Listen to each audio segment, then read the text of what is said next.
Bonsoir à toutes et à tous, très heureuse de vous retrouver pour cette édition de nouvelles. Voici les grands titres qui dominent l'actualité. Le CPT a tenu une réunion ce jeudi avec les hauts états-majors de la police nationale, des forces armées et du haut commandant de la mission multinationale de soutien à la sécurité afin de définir de nouvelles stratégies adaptées face à la crise sécuritaire. Les bandits armés ont incendié ce jeudi un véhicule blindé du corps spécialisé de l'UDMO à la rue Caproy au cours d'affrontements. L'Ordre des défenseurs des droits humains a condamné la répression exercée par les forces de l'ordre contre les manifestants ainsi que les actes de violence perpétrés par ces derniers contre certains journalistes. Il a rappelé que la liberté de la presse est un droit inaliénable qui doit être protégé. Et puis, la Fondation Haïti Jazz a annoncé le report du Festival international de jazz à Port-au-Prince à une date ultérieure à cause de la détérioration du climat sécuritaire. Restez des nôtres, la suite c'est après la pause. De Rechef, bonsoir et bienvenue dans le développement du journal. On l'a dit en titre, le coordonnateur du Conseil présidentiel de transition, Fritz Alson-Jean, s'est réuni ce jeudi avec le haut commandant de la police nationale, le haut état-major des forces armées d'Haïti et le haut commandement de la mission multinationale de soutien à la sécurité. Cette rencontre visait non seulement à définir de nouvelles stratégies adéquates face à la crise sécuritaire, mais aussi à renforcer les liens de collaboration entre ces institutions. Le CPT a réaffirmé sa détermination à lutter contre le grand banditisme qui gangrène le pays. Le centre-ville de Port-au-Prince a été le théâtre d'affrontements entre les forces de l'ordre et des bandits armés. Au cours de ces heurts, des bandits ont incendié un véhicule blindé du corps spécialisé de l'unité départementale de maintien de l'ordre à la rue Caproy. Grâce aux efforts des agents de la PNH, l'engin dommage a été remorqué et déplacé à proximité de la base de l'UDMO. L'un des manifestants blessés hier mercredi a succombé à ses blessures à l'hôpital du Canapé Vert. Il s'agit d'Elibert Idovic, membre de la brigade de vigilance de la zone. D'autres personnes ont également blessé dans ce mouvement de protestation. Le collectif des médias en ligne a rendu public une liste de journalistes victimes d'agressions de la part des manifestants lors de la couverture du mouvement de protestation organisé hier mercredi. Parmi eux figurent Jephté Basile pour MZH, Sanson Caso pour Info Sans Limite, René Célias pour Planète Info, Moïse Beauséjour pour Radio Télé Distance, Peter Lionelson Biambi pour Wendy Fellé, Herbival pour Mitchell Haïti, Weekend Saint-Germain pour HBL, Woody Eveillard pour UniFM, Stanley pour Télé Kiskia et Patrick Souvenir pour Télé Guinée. De son côté, l'Ordre des défenseurs des droits humains, dans un communiqué, a condamné la répression exercée par les forces de l'ordre contre les manifestants qui protestaient contre la dégradation de la crise sécuritaire. Du même coup, il a déploré les violences perpétrées par certains protestataires contre les journalistes remarqués alors qu'ils exerçaient leur mission d'information. La structure a rappelé que la liberté de la presse constitue un droit fondamental inaliénable et a exhorté au respect et à la protection des journalistes. L'organisation a appelé le gouvernement à garantir la protection des citoyens et à diligenter une enquête relative à ces incidents. Dans l'actualité culturelle, la Fondation Haïti Jazz a annoncé le report de la 18e édition du Festival international de jazz à Port-au-Prince à une date ultérieure en raison de l'aggravation de la crise sécuritaire. Dans un communiqué, la Fondation a précisé que les billets déjà achetés demeureront valides. Elle a indiqué que cette décision vise à assurer la protection des festivaliers et des artistes dans ce contexte actuel. Il convient de rappeler que cette édition, initialement prévue en novembre 2024, avait déjà été reportée en janvier dernier, puis reprogrammée du 20 au 22 mars avant d'être nouvellement ajournée. Toujours de l'actualité, la centrale unitaire des travailleurs du secteur public et privé d'Haïti a félicité la population pour sa mobilisation en faveur de l'amélioration de la sécurité dans le pays. Le secrétaire général de cette structure a vivement encouragé les citoyens à maintenir la mobilisation à l'échelle nationale, rappelant la succession d'événements dramatiques liés à cette crise. De son côté, le secrétaire des affaires de la formation au sein de cette structure, Hérold Charles Civil, a critiqué l'inaction du gouvernement face à la crise sécuritaire. Selon lui, l'attitude des autorités révèle leur manque d'intérêt pour une résolution efficace de la crise. Il a souligné que la paralysie des activités scolaires dans plusieurs zones du département de l'Ouest, rappelant que les enseignants des écoles publiques sont en grève depuis environ 3 mois. Suivant le micro de Yasmine Sanon et Marie-Gramel Auguste. A reproché le comportement du gouvernement, qui a fait semblant qu'il a combattu l'insécurité, pourtant on connaît clair, c'est eux-mêmes qui créent. Raison simple, ils ont intérêt là-dedans. Deuxième trimestre scolaire, paralysé totalement. L'école publique pas fonctionné depuis 3 mois. Pourtant, le gouvernement était tête frette. Qui trace pas demander au ministre de l'Éducation nationale, à le Premier ministre là, est-ce que ces participations par eux, ils viennent bailler complicité pour disparaître la société haïtienne dans tout bon vrai. Ministre Antoine Augustin, pas oublier ou sortir dans le secteur éducatif là. Ou te qu'on plaigner tout mauvais traitement professeur ou formateur, secteur en soi a subi. Et puis pour arriver là, pour croiser bois, à garder le secteur éducatif là, cap dégringoler. Pendant que vous connaissez clair toute revendication professeur juste. Est-ce que c'est ça nous choisit comme plus bon moyen pour nous détruire l'avenir pays? Laisser celle entrer dans le gang, nous bali comme seule option. Là nous finissons réunir toutes conditions pour insécurité à Taïbanda, plus dans le pays, et puis nous fait semblant de combattre. Avenir pays a manifesté pour professeurs et formateurs, pas qu'à joindre pour apprendre notre classe normalement, nous allons au gaz. De notre côté, la secrétaire générale adjointe Esther Éloi a dénoncé le ministre de l'Éducation nationale et de la formation professionnelle, Antoine Augustin, l'accusant d'avoir exploité à son avantage la commission de suivi des négociations avec les syndicats. Par conséquent, elle a exhorté le gouvernement à organiser des discussions avec les représentants syndicaux en vue de trouver un consensus à la crise au sein du secteur éducatif. Suivons-la. Nous connaissons commission, ça que le ministre Augustin a cherché à mettre en place, c'est assurer suivi décision qui te prend dans la négociation. La commission pas là pour lui prendre décision en place, ni gouvernement, ni syndicat. Le ministre Augustin, pour lui faire diversion, lui instrumentaliser la commission. Dans ce sens, nous voyons qu'il passe à côté problème qui gagne, à savoir, côté l'école bloqué, et l'État doit essayer de fuir la réalité. Et il y a ces grèves-là qui empêchaient l'école reprendre que si nous sommes toujours en Dakayo. Dans ce sens, nous demandons pour ministre, CPT, pour primature, pour tout le monde, toute instance qui concerne, pour dégager un chita pressé, pour avoir une solution à la crise. Parce que il paraît que l'école pour ne pas dire rien. Nous d'accord commission, nous ne sommes pas d'accord en commission. Mais cette question pour instrumentaliser la commission, on a dénoncé parce que façon qu'on agit, décision que nous prenons ensemble, il faut que continue, il faut que prenne négociation, suivi négociation doit être faite pour que chita pressé. Dans un délai qui n'est pas trop loin pour nous dégager, pour nous sortir pays. Notre crise à la fois éducative, sécuritaire et crise humanitaire, ça a mangé le pays. Des déplacés de Carrefour-Feuille, déjà contraints de fuir une première fois, ont dû abandonner leur site de refuge pour s'installer sur la place Saint-Pierre à Pétionville.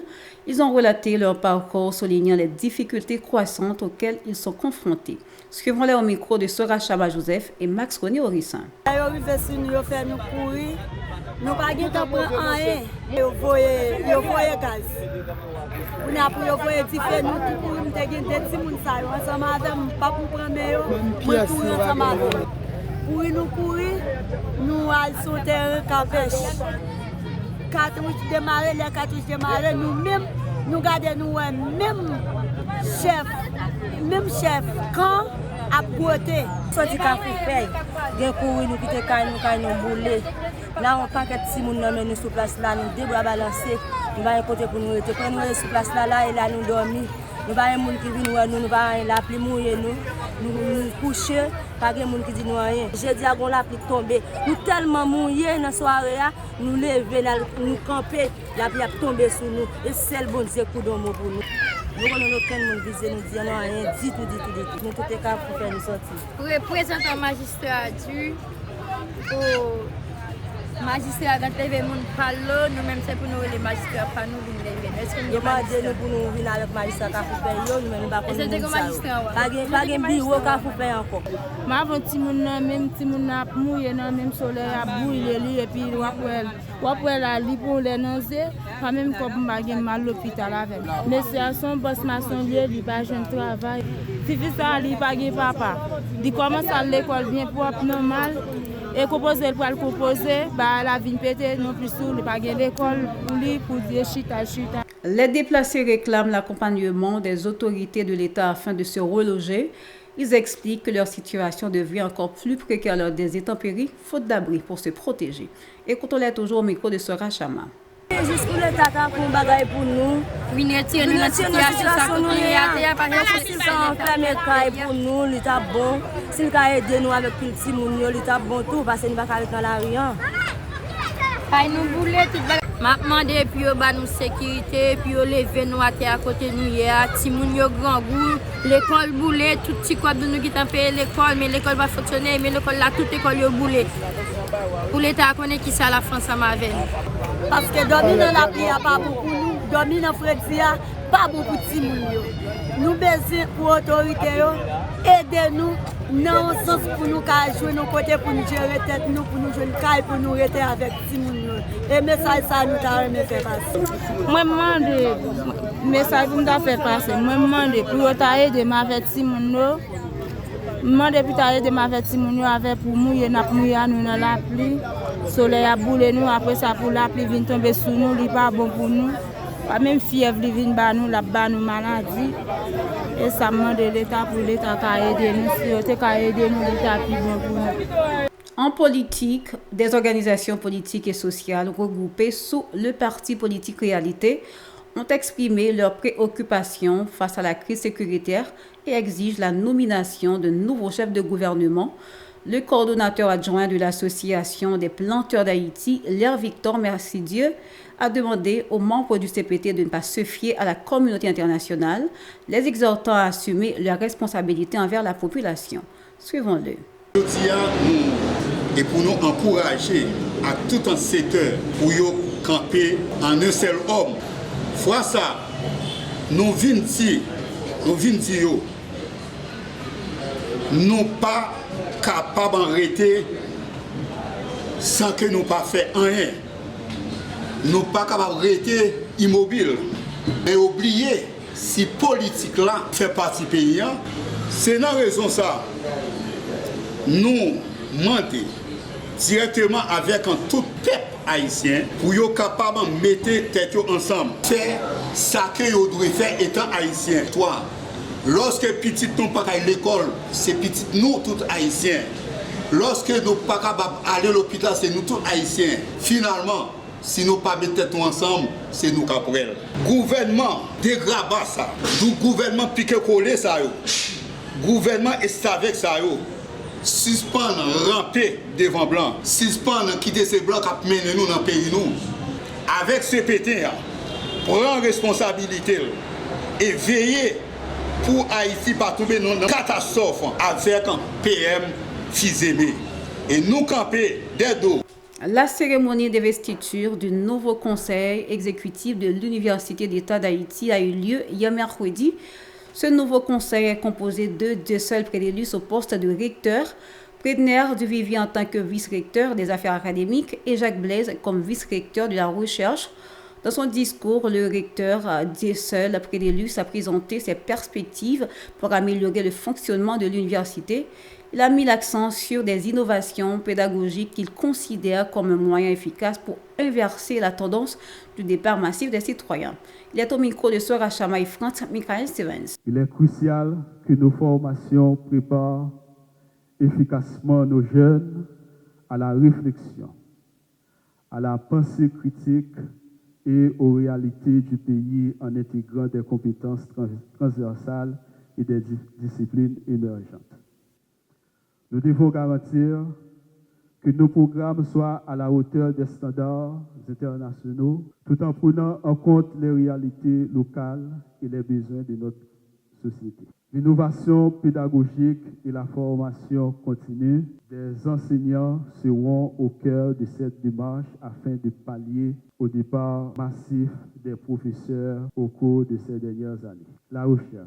Une université sans recherche n'est pas pleinement accomplie. Je m'engage à promouvoir une gouvernance qui permet à chacun de se sentir impliqué et respecté tout en mettant un accent particulier sur le caractère des services publics que notre institution doit toujours refléter. Dans son intervention, le ministre de l'Éducation nationale, Antoine Augustin, a évoqué l'impact de la crise sécuritaire sur les secteurs éducatifs, soulignant la fermeture de plusieurs entités de l'UEH en raison des conditions actuelles. Il a exhorté le nouveau conseil exécutif à prioriser la formation des jeunes, insistant sur l'importance de l'éducation comme pilier pour le développement du pays. Suivons-le. L'école normale supérieure a été incendiée. Des étudiants assassinés. La faculté des sciences, qui venait à peine d'être rénovée, a été incendiée, des matériels volés, pillés. La faculté de médecine, où je donne cours, a été obligée de fermer ses portes. La faculté de droit également. L'école des infirmières, INAGE, IERA, la faculté d'agronomie. Toutes les institutions de l'Université d'État d'Haïti sont en état de dysfonctionnement. L'Université d'État d'Haïti a été pendant longtemps aveugle. Elle n'a rien vu venir. Il n'y a pas un regard prospectif sur notre société pour anticiper ces bouleversements. Puis, le public cible de l'université, la jeunesse, il faut s'y pencher très sérieusement. Quelle jeunesse pour quel pays? Quelle formation pour quelle société, pour quelle jeunesse? Donc là, ce sont des défis qu'il faut adresser. Des défis aussi de la fonctionnalité même de l'UEH au regard de tous ces derniers événements, les déplacés, les professeurs qui sont assassinés, des étudiants qui sont éparpillés ici et là, des facultés qui ne sont pas récupérables ce soir. C'est ici que prend fin la 4e sortie d'Info Pacifique pour la semaine. Merci à vous de l'avoir suivi. Restez branchés à la Télé Pacifique pour la suite de la programmation. Au revoir et à la prochaine.